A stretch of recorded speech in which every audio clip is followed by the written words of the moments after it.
Y en la noche de ayer, después del triunfo y en pleno festejo por ese triunfo, el presidente de la Nación le habló a los argentinos que no lo votaron. Dijo, los vamos a escuchar, habrá diálogo, entre otras cuestiones que repasó allí en medio del festejo, como decíamos, en el búnker en la sede de Cambiemos. Pero se sabe que en la mañana de hoy, a las 8:45, está previsto que hable en conferencia de prensa Mauricio Macri, el presidente de la Nación, nuevamente. Estamos en Casa de Gobierno, allí está Lorena Cerini. Lore, buen día. Daniela, muy buenos días. Sí, todavía no hemos tenido ingreso al Salón Blanco, lugar donde el presidente Mauricio Macri va a brindar esta conferencia de prensa. En la jornada del día de ayer, bien como decías vos, él habló a todos los que no los votaron, pero también dijo que había sido un día largo, pero realmente inolvidable. Tengamos en cuenta que la fuerza política Cambiemos se impuso en 15 de las 24 provincias. Va a brindar él una conferencia de prensa y más tarde, aquí muy cerca, lo va a hacer la gobernadora María Eugenia Vidal. Nosotros estamos a la espera de poder ingresar al Salón Blanco, esta conferencia de prensa pautada para cerca de las 8:45, 9 de la mañana, así que estamos a la espera de que el presidente Mauricio Macri brinde esta conferencia de prensa en el día después de los resultados que se conocieron en la jornada del día de ayer, después del triunfo de Cambiemos en un lugar muy reñido como fue la provincia de Buenos Aires, así que finalmente vamos a ver si permite preguntas de los periodistas, si solo va a ser conferencia de prensa porque va a ser en el Salón Blanco y no en la sala de conferencias, así que aquí estamos, todos los medios de comunicación a la espera de poder ingresar al Salón Blanco y poder tener la conferencia de prensa del presidente Mauricio Macri. Ojalá podamos tener la posibilidad de preguntar. Gracias, Lore. Bueno, ya regresamos. Hasta luego.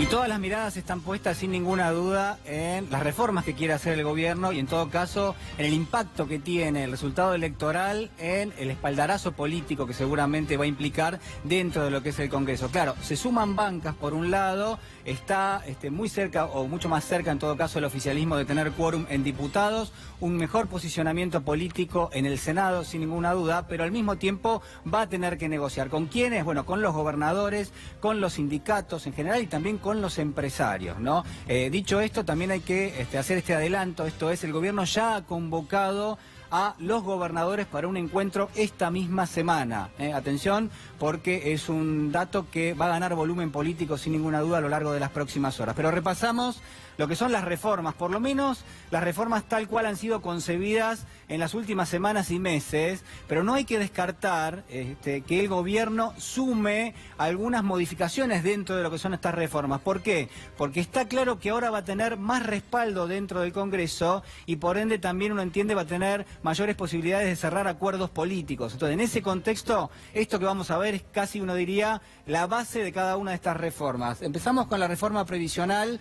Dice, se discutirá una reforma de la edad jubilatoria. Esto es central, ¿no? ¿Por qué? Porque varios referentes del gobierno, entre ellos, estamos hablando de Emilio Basavilbaso, el titular del ANSES, ya han anticipado que el gobierno tenía en carpeta la posibilidad de estirar lo que es la edad jubilatoria de los hombres a los 67 años y de las mujeres hasta los 63 o 65 años, pero la característica central de esto, por lo menos hasta ahora, es que va a ser voluntario, es decir, no va a ser obligatorio jubilarse a los 65 o a los 67 años. Dani.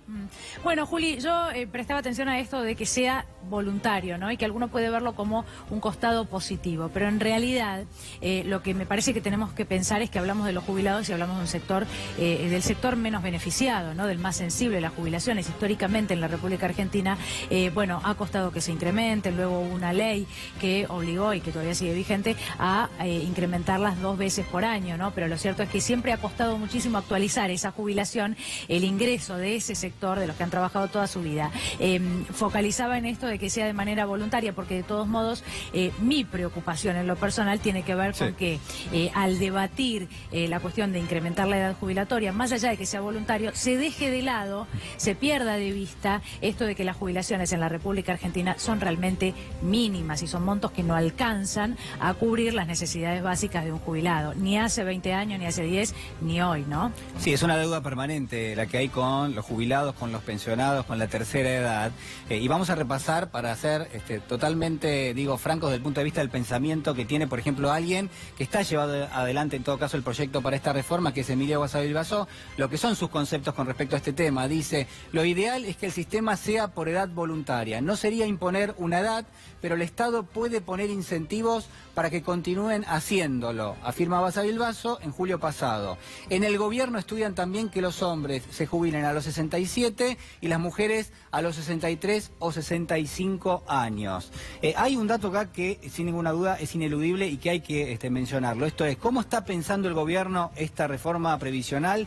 La está pensando desde el punto de vista económico, desde el punto de vista del manejo de las cuentas públicas. El gobierno tiene déficit y lo que uno siempre espera es que los gobiernos hagan un recorte en el gasto público que tienen, ¿no? Porque suelen gastar por encima de sus posibilidades. ¿Qué pasa cuando no pueden hacer ese recorte? Bueno, pasa esto, es decir, empiezan de alguna manera a tratar de financiarse con mayores recursos de la población, que son los que pagan los impuestos, o en su defecto con esto que estamos viendo acá, que es, si te extienden la edad jubilatoria, el Estado, hay años que se ahorra de justamente pagarte esa jubilación y por ende, de alguna manera, descomprime una parte del déficit que tienes, ¿entiende? Es decir, te estira la edad en la cual tiene que empezar a pagarte la jubilación y además el correlato de esto es que vos seguís aportando al sistema, es decir, no solo el Estado deja de desembolsar una cantidad de dinero para pagar la jubilación, sino que además recibe lo que son los aportes de los trabajadores activos. Si vos te vas a jubilar a los 65 y no a los 60, tenés 5 años más que aportar y son 5 años menos en todo caso que el Estado tiene para desembolsarte la jubilación. Esto para tener una referencia de dónde viene la reforma previsional.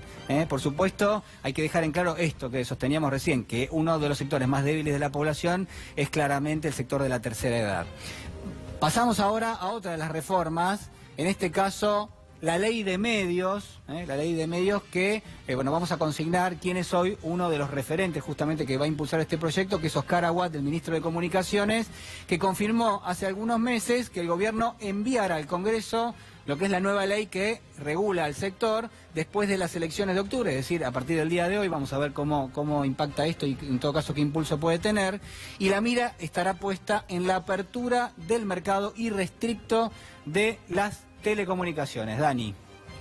Bueno, simplemente esperar a ver de qué manera se discute, ¿no? Y cómo se da ese debate que debería darse, en todo caso, en el Congreso de la Nación. Bueno, como se discutió la anterior ley de medios, ¿no?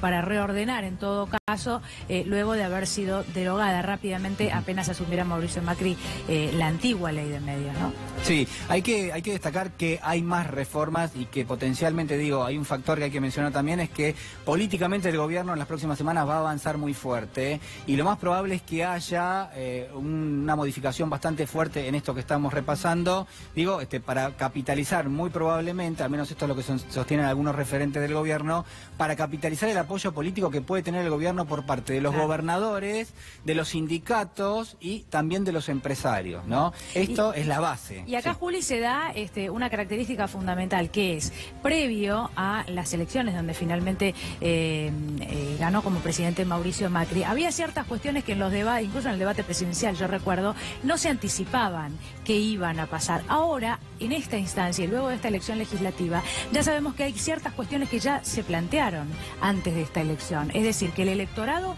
eligió votar esto. ¿Por qué? Porque ahora vamos a hablar, por ejemplo, de lo que se viene la edad de imputabilidad y una posible baja. Ese es un tema que ya se discutió el año pasado, ¿recordás? Sí. Ya se empezó a discutir, ya se planteó. La modificación en la edad jubilatoria también, ¿no? Todas estas cuestiones ya estuvieron de alguna manera planteadas o anticipadas antes de la elección legislativa. Sí, yo creo que hay dos factores acá, ¿no? El primero es lo que vos planteás muy bien, que es, el gobierno ya ofreció de alguna manera o en todo caso que uno pueda echar un vistazo de lo que son las reformas que tenía pendientes, y sabemos que buscaba respaldo político, pero por otro lado también el condimento del gradualismo. El gobierno en todo caso empezó sus primeros años de mandato tratando de hacer este tipo de reformas y se encontró sin ninguna duda con fuerzas políticas que en algún caso sí hicieron algún tipo de alianza dentro del Congreso, pero que otros aspectos fueron un techo bastante fuerte y en todo caso un impedimento para que pudiesen avanzar. Al mismo tiempo, sectores de la sociedad le dijeron que de esa manera no se tenía que avanzar, sino que se tenía que avanzar de una forma gradual. Me parece que ese condimento muy probablemente va a seguir vigente. Me parece que el gobierno no puede avanzar de una forma tan importante, sobre todo porque hay algunos recortes aquí que están gravitando y que van a implicar sin ninguna duda un sacrificio por parte de la población. Bueno, estoy pensando en la reforma previsional también, por supuesto, sí. ¿No? En este caso sí, sin ninguna duda, se ha discutido y sigue siendo uno de los temas quizás más relevantes. Vemos ahí la anterioridad de imputabilidad, un tema muy sensible, sin ninguna duda. Germán Garabano anticipó que el gobierno enviará al Congreso un proyecto de régimen penal juvenil y que forma parte del proceso que tiene que ver con mejorar la situación de jóvenes en conflicto con la ley penal. Explicó el ministro de Justicia, Germán Garabano, que como vos decías, Dani, a ver, en algún punto el gobierno ya ofreció cuál era su idea madre para esta reforma, pero que al mismo tiempo, incluso por personas que son reconocidas en materia, bueno, como lo que estamos mencionando, ¿no? En materia judicial, en materia de legislación, vinculado a lo penal, lo que han dicho, bueno, no se puede avanzar tan rápido en esto porque hay muchísimas cuestiones que tener en cuenta. Sí, claro. Solamente agregar esto, sí, pienso en el caso de Bullrich, que había anticipado, ¿te acordás? En una de sus declaraciones, esto de como una virtud meter un pibe preso por día y estas cuestiones. Todo esto ya ha sido planteado previo a la elección, es decir, ahora solo falta comenzar a avanzar y se entiende que de la manera más rápida posible porque se cuenta con los números. Sí es importante hablar de los institutos de menores, del servicio penitenciario en general, me parece, ¿no? De que haya un replanteo de cómo funcionan justamente en los dos casos, porque la verdad es que la forma en la que funcionan en el día de hoy parece no ser la mejor, ¿no? Bueno, y vamos a hablar ahora de, yo creo, uno de los epicentros de lo que son las reformas del gobierno.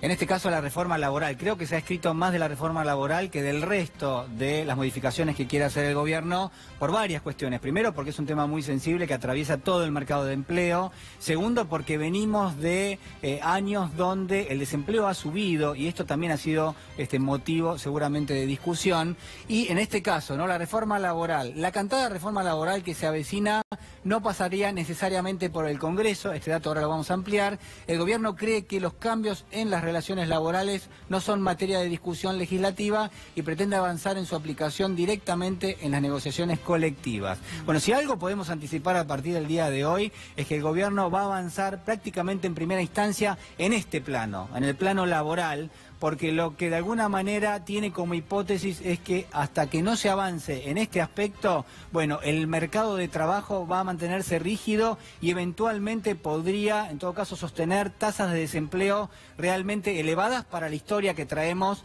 de los años recientes. Sabemos que en la Argentina en los últimos años hubo una recesión importante y que costó muchísimo desactivar esa recesión. Hoy empiezan a tenerse algunos números de crecimiento en algunos sectores de la economía, pero está claro que en todo caso falta lo que es la transmisión de ese crecimiento a la creación de puestos de trabajo.